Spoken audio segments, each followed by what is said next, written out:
ఒకే మాట మాట్లాడడం మొదలు పెడతారు. ఇటువంటి దుష్ప్రచారాన్ని మనం తిరిగి తిప్పి కొట్టగలగాలి అని అంటే అంతకన్నా స్ట్రాంగ్గా మన సోషల్ మీడియా తయారు అయితే తప్పనిచ్చి మనం కొట్టలేం. గ్రామ స్థాయిలో జరుగుతూ ఉన్న అన్యాయాలను మనం సోషల్ మీడియాలోకి తీసుకొస్తాం. మన మెసేజ్ కూడా పార్టీ ఇక్కడ నుంచి మెసేజ్ ఇస్తే గ్రామ స్థాయిలోకి పర్కులేట్ అవుతుంది. ఇది సోషల్ మీడియా పవర్. ఒకవైపున నియోజకవర్గంలో జరుగుతూ ఉన్న ఆకృత్యాల మీద వాళ్ళు చూపించడం మొదలు పెడతారు. రెండో వైపున మనం ఇక్కడి నుంచి ఏదైనా మెసేజ్ ఇచ్చినప్పుడు ఇన్ని లక్షల మందికి, ఇన్ని కోట్ల మందికి పర్కులేట్ అవుతుంది ఒకే వాయిస్ కింద. ఇది జరగాల.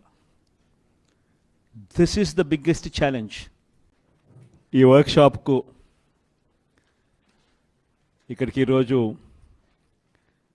పార్టీ జిల్లా అధ్యక్షులందరినీ, వీరినే కాకుండా పార్టీ అనుబంధ విభాగాలకు సంబంధించిన అధ్యక్షులను, మిమ్మల్ని అందరినీ కూడా ఈరోజు ఇక్కడికి ఆహ్వానించడానికి ప్రధానమైన కారణం ఏమిటో బహుశా మీ అందరికీ కూడా తెలిసే ఉంటుంది. ప్రతిపక్షంలో ఉన్నప్పుడే నిజంగా మనకు ఆ వెసులుబాటు ఉంటుంది, ఆ టైము ఉంటుంది, ఆ ధ్యాస ఉంటుంది, ఆ ఫోకస్ ఉంటుంది. ఇది నిజంగా మనకు ఒక అవకాశం కింద కూడా తీసుకోవాల్సిన అవసరం ఉంది. ఎందుకంటే దాదాపుగా 15 సంవత్సరాలు మన పార్టీ పెట్టి రకరకాల ఎన్నికలు ఈ 15 సంవత్సరాల్లో మనం చేసినాం. ప్రతిపక్షంలో కూర్చున్నాం, తర్వాత అధికార పక్షంలోకి వచ్చాం, మళ్ళీ ప్రతిపక్షంలో ఈరోజు మళ్ళీ మన పాత్ర పోషిస్తూ ఉన్నాం. ఈరోజు మనం వేస్తూ ఉన్న ఈ అడుగులన్నీ కూడా ఎందుకు వేస్తూ ఉన్నాము అనంటే జిల్లా కమిటీలు,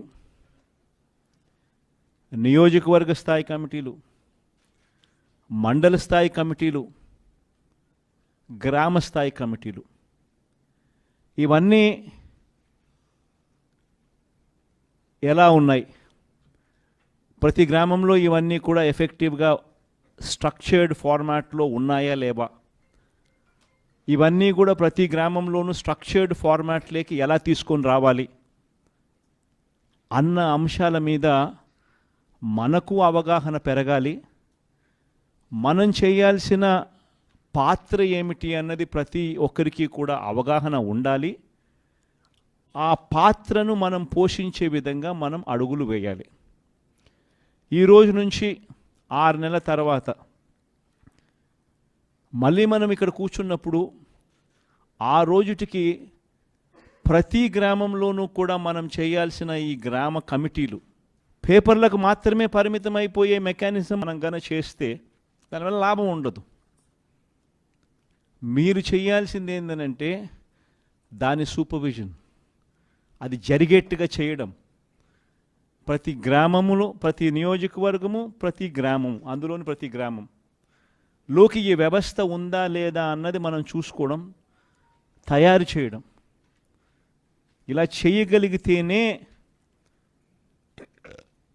దేశంలో కల్లా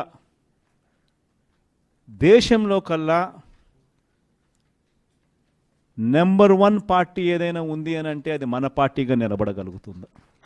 4 నెలల్లోనే ప్రజలకు ఈ ప్రభుత్వం మీద వద్దురనైనా ఈ ప్రభుత్వం అని అనిపించే అంత దారుణంగా పరిపాలన చేసిన ప్రభుత్వం బహుశా నాకు తెలిసినంత వరకు నేను ఎప్పుడు చూడలా. ఈ 4 నెలల్లో మాత్రమే ఆ పరిస్థితిని నేను చూస్తూ ఉన్నా. అంతటి దారుణంగా ఈరోజు పరిపాలన అనేది సాగుతూ ఉంది. మన ప్రభుత్వం మీద కానీ, మన మీద కానీ ఈరోజు ఏ గ్రామంలో అయినా కూడా వైఎస్ఆర్సీపీకి చెందిన ఏ కార్యకర్త అయినా కూడా సగర్వంగా తలెత్తుకొని కాలర్ ఎగరేసుకొని ప్రతి ఇంటికి పోగలిగే పరిస్థితి ఒక వైఎస్ఆర్సీపీ కార్యకర్తలకు మాత్రమే ఉంది. ఎందుకు ఆ పరిస్థితి ఉంది అని అంటే కారణం వైఎస్ఆర్ కాంగ్రెస్ పార్టీ ప్రభుత్వంలో ఉండగా ఎన్నికల మేనిఫెస్టో అన్నది ఏదైతే చెప్పినామో మొట్టమొదటిసారిగా ఎన్నికల మేనిఫెస్టోను ఒక చెత్తబుట్టలో వేసే డాక్యుమెంట్ కింద కాకుండా ఒక ఎన్నికల మేనిఫెస్టోకు నిజంగా ఒక అర్థం తీసుకొచ్చిన పార్టీ దేశ చరిత్రలో ఏదైనా ఎక్కడైనా ఉంది అని అంటే అది ఒక్క వైఎస్ఆర్ కాంగ్రెస్ పార్టీ అని మాత్రమే గర్వంగా కూడా చెప్పగలుగుతాం. రాష్ట్ర ప్రభుత్వం బడ్జెట్ ప్రవేశపెట్టేటప్పుడే బడ్జెట్తో పాటు ఒక సోషల్ క్యాలెండర్ కూడా ఇచ్చి ఏ నెలలో ఏ పథకం ఇవ్వబోతున్నామో అని ముందే చెప్పి ఆ నెల మిస్ కాకుండా ఆ పథకం వచ్చేట్టుగా ఆ పథకం ఖచ్చితంగా పోయేట్టుగా నేరుగా బటన్లు నొక్కి అక్కచెల్లెమ్మల కుటుంబాలకు మధ్యవర్తి ఎవరు దళారులు ఎవరు లేకోకుండా చేర్చిన ప్రభుత్వం కూడా గతంలో ఏదీ లేదు, ఒక్క వైఎస్ఆర్సీపీ ప్రభుత్వం మాత్రమే. బడ్జెట్ కూడా ప్రవేశపెట్టలేకపోతూ ఉన్నారు. పెడితే బడ్జెట్ ప్రవేశపెడితే మీ పథకాలన్నీ ఏమైనాయి, మీ సూపర్ 6లు ఏమైనాయి, మీ సూపర్ 7లు ఏమైనాయి అని ప్రజలు ప్రశ్నిస్తారని చెప్పి కనీసం బడ్జెట్ కూడా పెట్టలేని అధ్వానమైన పరిస్థితుల్లో ఓట్ ఆన్ అకౌంట్ బడ్జెట్తో నడుపుతా ఉన్న ప్రభుత్వం ఈరోజు మనం చూస్తూ ఉన్నాం.